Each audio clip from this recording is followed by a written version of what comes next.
तो नमस्कार, मैं हूं आर्किटेक्ट अशोक गोयल। शालीन भाषा में अगर किसी को ना समझ कहना हो तो हम ये नहीं कहते कि वे व्यक्ति मूर्ख है या बुद्धिहीन है। हम कहते हैं कि बड़ा मौलिक चिंतन है। अब यही बात कही जा सकती है उन लोगों के बारे में जिन्होंने आर्किटेक्ट्स एक्ट में सुधार के लिए नए प्रोविजन सामने रखे हैं। मैं पूरी जिम्मेदारी के साथ कह रहा हूं कि इन लोगों का बड़ा मौलिक चिंतन है। कुछ मुख्य मुद्दों पर मैं इसमें चर्चा करूंगा। वीडियो बहुत लंबा हो जाएगा। बार बार सेक्शन 37 की बात आती है आर्किटेक्चरल सर्विसेज की। आर्किटेक्चर सर्विसेज को इन्होंने परिभाषित किया है और कहा है कि किन बातों को आर्किटेक्चर सर्विसेज कहा जाएगा और सिर्फ आर्किटेक्ट्स ही आर्किटेक्चर सर्विसेज प्रोवाइड कर सकेंगे। ये लोग इस बात को भूल गए कि भले ही आप आर्किटेक्चरल सर्विसेज को परिभाषित कर दीजिए, डिफाइन कर दीजिए, कंस्ट्रक्शन सर्विसेज को आप कैसे डिफाइन करेंगे?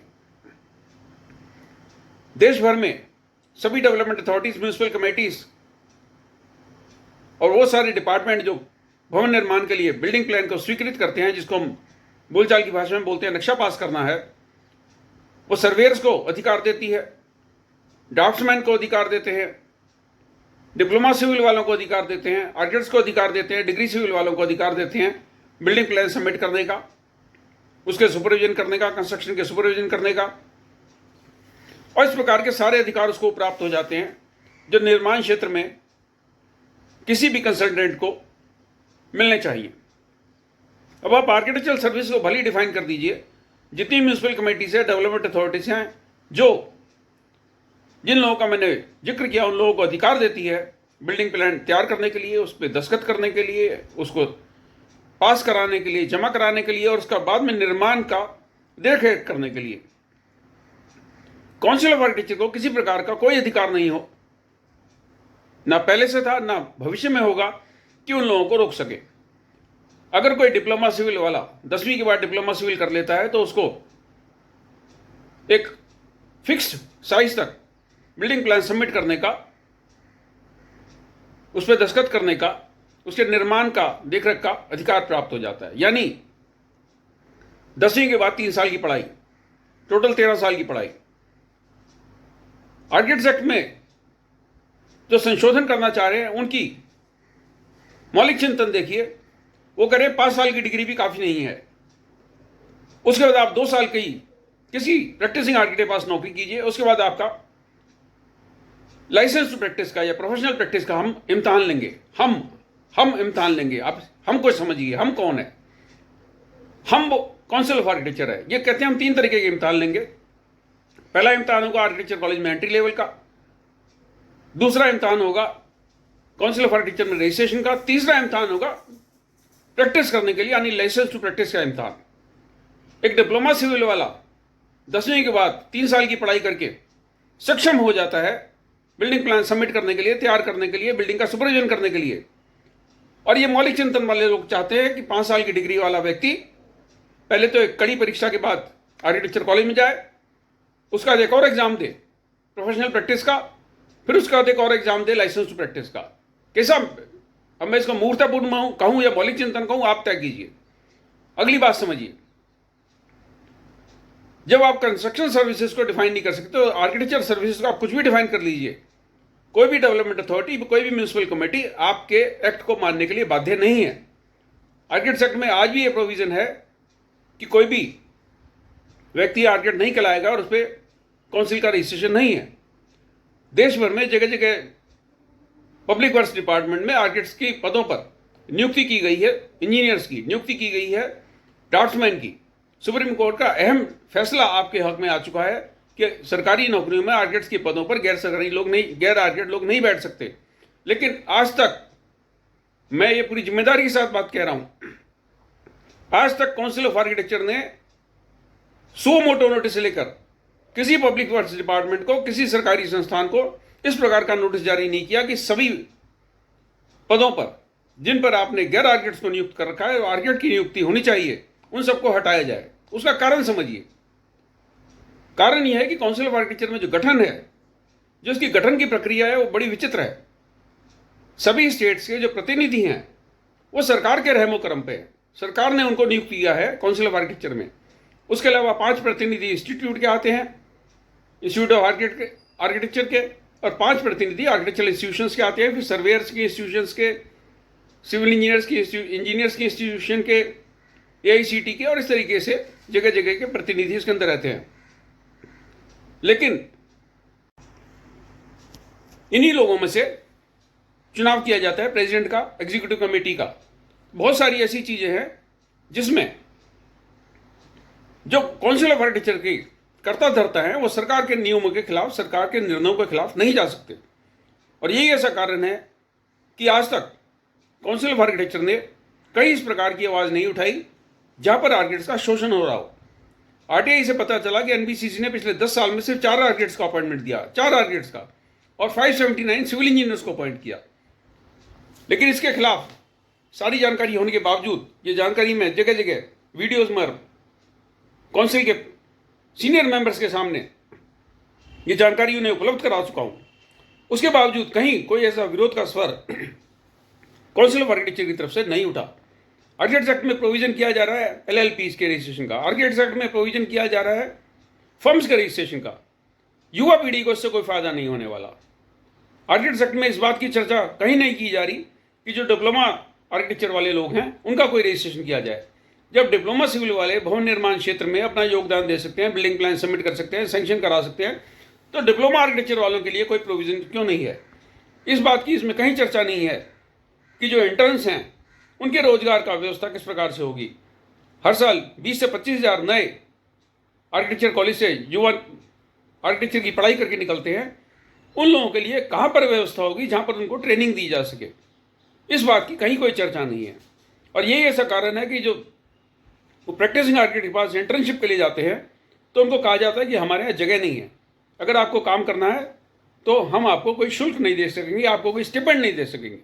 इस प्रकार से उनका खुलेआम शोषण होता है। और महिला आर्किटेक्ट्स की, फीमेल आर्किटेक्ट्स की तो और भी बुरी परिस्थिति है। किस प्रकार की कंप्रोमाइज़ उनको करने पड़ सकते हैं, क्योंकि उनको इंटर्नशिप का एक सर्टिफिकेट लेना है और सर्टिफिकेट उसको मिलेगा प्रैक्टिसिंग आर्किटेक्ट से, और प्रैक्टिसिंग आर्किटेक्ट ऐसा होगा जिसकी 5 साल की कम से कम प्रैक्टिस हो। तो आप युवा पीढ़ी को बड़ी विचित्र परिस्थितियों में धकेल रहे हैं। आर्किटेक्ट्स एक्ट में जो परिवर्तन आप कर रहे हैं, आप युवा पीढ़ी को और ज़्यादा मुसीबत में डाल रहे हैं। इसलिए मैं बार बार बोलता हूँ कि नासमझी और मौलिक चिंतन आपस में एक दूसरे के पर्यायवाची हैं। आर्किटेक्ट्स एक्ट के प्रोविजन से ना युवा पीढ़ी को कोई लाभ है, ना एग्जिस्टिंग आर्किटेक्ट्स को कोई लाभ है। आप बार बार ये बात कहते हैं कि हम, क्योंकि विदेशों से हमें अनुबंध करने हैं और इसलिए वहाँ पर लाइसेंस टू प्रैक्टिस एग्जाम है, अगर हम नहीं करते तो हमारा MOU साइन नहीं होता। बड़ी मूर्खतापूर्ण बात है। कितने आर्किटेक्ट्स पिछले 5 साल में विदेश में जाकर नौकरी ढूंढ रही हैं, विदेश में जाकर कोलैबोरेशन कर रहे हैं। हर साल 20 से 25 हज़ार जो युवा आर्किटेक्ट्स निकल रहे हैं, उनके सामने रोजगार की समस्या है, उनके सामने कंपटीशन की समस्या है। उन लोगों के साथ कंपटीशन जो डिप्लोमा होल्डर सिविल इंजीनियर्स हैं, उन लोगों के साथ कंपटीशन जो 4 साल की डिग्री के बाद आर्किटेक्चरल सर्विसेज प्रोवाइड कर रहे हैं, जिसको अब ये कहते हैं आर्किटेक्चरल सर्विसेज पे हमारा एकाधिकार होगा। वो हम कहिए कि वो कंस्ट्रक्शन सर्विसेज प्रोवाइड कर रहे हैं। आप उस कंस्ट्रक्शन सर्विस को कैसे रोकेंगे? आप नए युवा आर्किटेक्ट्स के मार्ग में रोड़े अटका रहे हैं। आपने कहीं इस बात की कोई व्यवस्था नहीं की कि आर्किटेक्चर कॉलेज में जो आर्किटेक्ट्स भावी आर्किटेक्ट्स के निर्माण में लगे हैं उनको सैलरीज UGC के पे स्केल के हिसाब से दी जाए। कहीं इस बात की आपने कोई जिक्र नहीं किया। आप ये तो चाहते हैं कि प्रैक्टिसिंग आर्किटेक्ट्स, सीनियर आर्किटेक्ट्स अपना योगदान दें युवा आर्किटेक्ट्स के निर्माण के लिए, भावी आर्किटेक्ट्स के निर्माण के लिए, लेकिन आप इस बात की कहीं चर्चा नहीं करते कि उनको मेहनताना कौन देगा, उनको रिम्यूनरेशन कौन देगा। कोई आपके इस प्रकार के नियमों का हवाला इसके अंदर नहीं दिया गया है जो आपने प्रपोजल सामने रखे हैं। फिर एक और मज़ेदार बात देखिए, 3 तरीके के जो आप एक इम्तहान कंडक्ट करेंगे वो कौन करेगा? नाटा का इम्तहान कौन कंडक्ट करता है? नाटा का इम्तहान कंडक्ट करने के लिए या नाटा का एप्टीट्यूड टेस्ट कंडक्ट करने के लिए आप टेंडर इनवाइट करते हैं, यानी आप ठेकेदारी पे एंट्रेंस एग्जाम या एप्टीट्यूड टेस्ट कंडक्ट करते हैं। तो इसी ठेकेदारी के आधार पर आप प्रोफेशनल प्रैक्टिस का एग्जाम कंडक्ट करेंगे, इसी ठेकेदारी के आधार पर आप काउंसिल के रजिस्ट्रेशन का एग्जाम कंडक्ट करेंगे। और आप भी जानते हैं, सारा देश जानता है कि जब भी कोई चीज़ के लिए टेंडर इन्वाइट किया जाता है, किसी ठेकेदार को काम सौंपा जाता है, तो उसमें कौन सी प्रक्रिया होती है, आप उसको भ्रष्टाचार कह लीजिए या आपसी सुविधा शुल्क कह लीजिए, अच्छी तरीके से इस बात को जानते हैं। आर्किटेक्ट एक्ट में जितने भी प्रोविज़न लाए हैं, जो भी ये परिवर्तन करना चाहते हैं, उससे किसी प्रकार से ना तो युवा आर्किटेक्ट्स का भला होगा। प्रतियोगिता में सामने कैड ऑपरेटर खड़े हैं, इन लोगों की प्रतियोगिता में सर्वेयर खड़े हैं, सिविल इंजीनियर खड़े हैं, ड्राफ्ट्समैन खड़े हैं, डिप्लोमा होल्डर्स खड़े हैं। उनके मुकाबले हम आर्किटेक्चर संप्रदाय के लोगों को कैसे ज़्यादा सक्षम बनाएं, हम आर्किटेक्चर संप्रदाय के लोगों को, डिग्री होल्डर्स को किस प्रकार से ज़्यादा सुविधाएं प्रदान करें।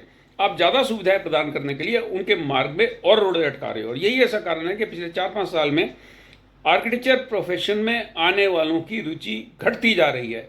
लगातार आपकी संख्या गिर रही है जो आर्किटेक्चर एंट्रेंस एग्जाम या आपका एप्टीट्यूड टेस्ट देते हैं।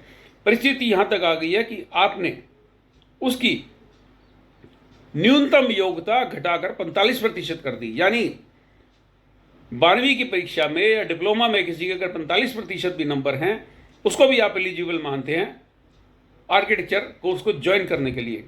एक तरफ आप तरह तरह की परीक्षाओं की बात करते हैं, दूसरी तरफ आप ऐसे व्यक्ति को आर्किटेक्चर कोर्स में शामिल करने के लिए राजी हैं जिसके 100 में से सिर्फ 45% नंबर आए। कितनी विचित्र बात है। आपको अगर आर्किटेक्चर प्रोफेशन को सुधारना है तो एंट्री एग्ज़ाम को मजबूत कीजिए। आर्किटेक्चर इंस्टीट्यूशंस का जो रख रखाव है, जो उसकी देख रेख है, जो उसमें व्यवस्थाएं हैं, जो उसका इंफ्रास्ट्रक्चर है, जो उसमें ह्यूमन रिसोर्सेज है, उसके ऊपर गौर कीजिए। आप फ्यूचर आर्किटेक्ट्स के मार्ग में रोड़े अटकाकर अगर आप सोचते हैं कि आप आर्किटेक्ट एक्ट में कोई महान परिवर्तन करने जा रहे हैं, तो मैं आपको इसका यही कहूँगा कि आपका बड़ा मौलिक चिंतन है। आप इस मौलिक चिंतन समझिए, इसको ना समझिए, लेकिन मैं जहाँ तक समझता हूँ कि केंद्रीय सरकार कभी भी आपके एग्जिट एग्जाम के प्रपोजल को नहीं मानेगी। केंद्रीय सरकार इस तरह की कोई भी एंटी आर्किटेक्ट्स, एंटी युवा आर्किटेक्ट्स प्रपोजल्स को स्वीकार नहीं करेगी। मेरा सभी सीनियर आर्किटेक्ट से निवेदन है, सभी युवा आर्किटेक्ट से निवेदन है कि आर्किटेक्ट एक्ट में ये जो प्रपोजल सामने रखे गए हैं, इसके एक एक पॉइंट का, एक एक शब्द का, एक एक लाइन का आप विश्लेषण कीजिए और ये देखिए कि इससे क्या आपको कोई लाभ होने वाला है। मैं एक एक प्रावधान का यहाँ पर विस्तार से जिक्र नहीं कर रहा, मोटा मोटी जो चीज़ें सामने थी उसको मैंने आपके सामने रखा। तो अगर आप ठेकेदारी यानी कॉन्ट्रैक्ट सिस्टम पर एग्जिट एग्जाम कंडक्ट करना चाहते हैं तो ये आपका सिर्फ मौलिक चिंतन है। शुभकामनाएं, नमस्कार।